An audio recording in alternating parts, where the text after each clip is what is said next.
ভাই আমি যখন ইউটিউবে দেখি তার ভিডিও দেখলাম, একটি ইউটিউবার ভিডিও দেখলাম, সে কম টাকা আইডি বিক্রি করে। তারপর আমি কী করলাম, তার ভিডিও দেখে তার নাম্বার নিয়ে আমি তাদের যোগাযোগ করলাম। হতে এই যে আইডি ভিডিও দেখলাম, দেখি কি এটা আরও 2-3 মাস আগেকার ভিডিও। হ্যাঁ তুমি দেখতে পাচ্ছ 2-3 মাস আগেকার ভিডিও।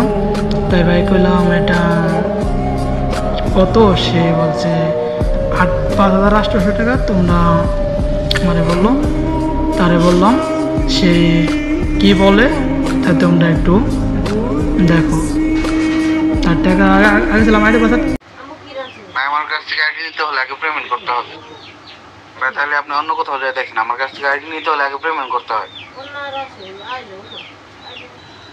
4 বছর ভাই। আচ্ছা ভাই ঠিক আছে ছাড়েন। তোমরা তো দেখলে সে কি বয়স করলো, সে বলে আগে টাকা পেমেন্ট করতে হবে। ভাই ওরা সিটার ভাই, ঠিক আছে, এসব হলো ধান্দাবাজ, টাকা ধান্দাবাজ। তোমরা বিশেষ না হলে